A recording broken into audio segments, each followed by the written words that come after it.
तो hello friend, जैसा कि हम लोग क्लास 10 के एनसीईआरटी गणित विषय के अंतर्गत प्रश्न 3.3 पढ़ा रहे थे। तो हमारे घर में थोड़ा शादी आदि थी, इसलिए हम लोग अभी बीच में वीडियो नहीं ला सके।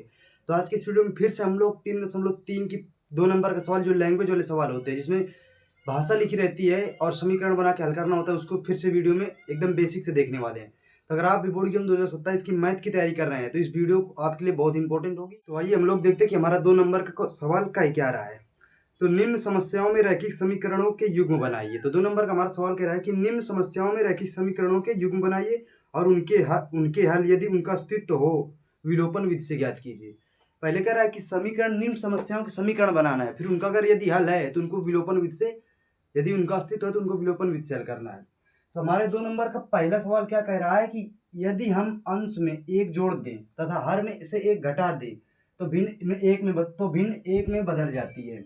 फिर कह रहा है यदि हर में एक जोड़ दें तो वह 1/2 हो जाती है। वह भिन्न क्या है? एक भिन्न है जिसमें कि अगर हम अंश में एक जोड़ते हैं और हर में एक घटाते हैं तो भिन्न एक में बदल जाती है, उसका मान 1 हो जाता है। फिर कह रहा है यदि हम हर में एक जोड़ते हैं, तो 1/2 हो जाती है, तो भिन्न क्या होगी? अभी देखो, हमको भिन्न ही नहीं पता कि भिन्न क्या है। तो सबसे पहले हम लोग मानेंगे कि माना भिन्न। तो हम लोग यहाँ लिखेंगे माना भिन्न।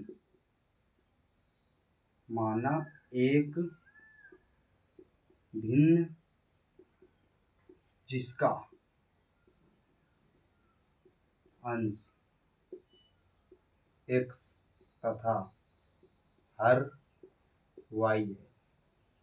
देखो, भिन्न संख्या किसे कहते हैं? जो अंश बटे हर के रूप में लिखी होती है, जो p बटे q के रूप में लिखी होती है, जैसे 2/3, 5/2। ये हमारी क्या होती है? भिन्न संख्याएं। तो भिन्न संख्या कब बनेगी? जब अंश और हर होगा। तो हमने मान लिया कि अंश x है तथा हर y है, तो अब भिन्न क्या होगी? तो भिन्न हो जाएगी, भिन्न बनेगी x/y। ये हमारी भिन्न बनी। अब देखो, हम अपने समीकरण के अनुसार चलेंगे। तो हम लोग लिखेंगे प्रश्नानुसार। हमारा जो प्रश्न कहेगा प्रश्नानुसार। तो हमारा प्रश्न क्या कह रहा है? यदि हम अंश में एक जोड़ दें तथा हर में एक घटा दें। तो हम जो प्रश्न कहेगा हमको उसी तरीके से चलना है। तो अंश में हमको एक जोड़ना है, तो x+1 कर दिया। फिर कह रहा है हर में एक घटा दें तो भिन्न 1 हो जाती है, तो हर में एक घटाओ। हर में एक घटा दिया, कह रहा भिन्न 1 हो जाती है, तो इसका जो मान होता है वो 1 के बराबर कह रहा हो जाता है। इसको मान लिया, इसको भी मत मानो मैं पहला समीकरण। अब देखो, इसका गुणा इधर करा दें, इसके बटे में 1 मान सकते हैं, इसका गुणा इधर करा दें तो हो जाएगा x+1 बराबर, ये कितना हो जाएगा? y-1। अब इस y को इधर ले आते हैं, अचर पद को उधर भेज देते हैं, तो x-y बराबर, ये माइनस के 1 है, ये भी जाएगा तो माइनस हो जाएगा, तो -2। इसको मान लेते हैं समीकरण 1।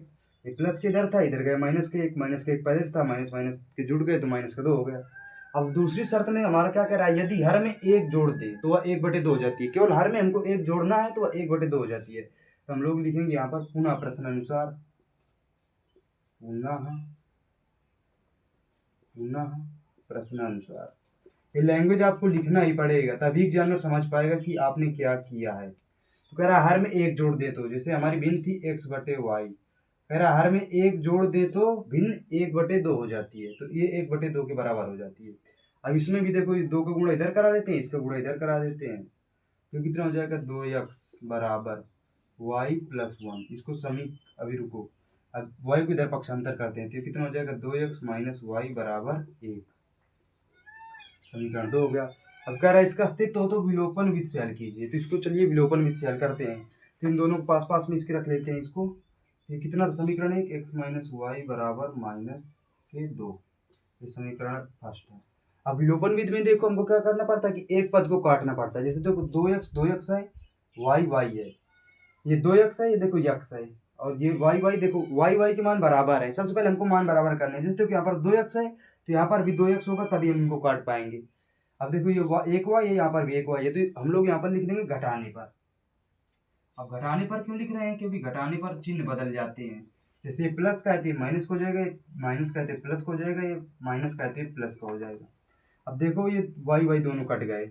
अब देखो, -x में 2x में 1x गया तो कितना बचा? x। ठीक है।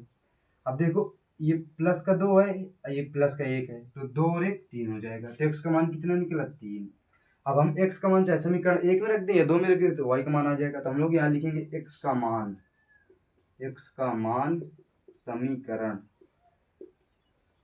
1 में रखने पर, ये लैंग्वेज आपको लिखना ही पड़ेगा, ये आप ध्यान रखिए। समीकरण 1 हमारे यहाँ था, x का मान केवल 3 रखना है। तो आइए देखते हैं, तो x का मान 3 रख दिया, माइनस वाई बराबर -2 है। अब ये माइनस का इधर जाएगा तो प्लस का हो जाए, ये प्लस का इधर जाएगा तो माइनस का हो जाएगा, तो माइनस वाई बराबर -2 -3। तो माइनस वाई बराबर, देखो ये दोनों माइनस माइनस के जुड़ जाएंगे तो माइनस का 5 हो जाएगा। अब देखो माइनस से माइनस काट दो तो वाई बराबर 5 आ गया। तो वाई का मान 5 आया और एक्स का मान 3 आया। तो हमारी भिन्न क्या थी, एक्स बटे वाई। तो एक्स का मान कितना है 3 और वाई का मान कितना है 5। तो जो हमारी भिन्न थी वो 3/5 हो जाएगी। तो हमारा जो आंसर है 3/5 आ जाएगा। तो आशा करता हूँ आपको सवाल एकदम बेसिक से बताया है मैंने। तो इसी तरीके से अगर आप फॉलो करोगे तो आप 90+ जाओगे ही जाओगे मैथ में। तो फिर से मिलते हैं नेक्स्ट वीडियो में।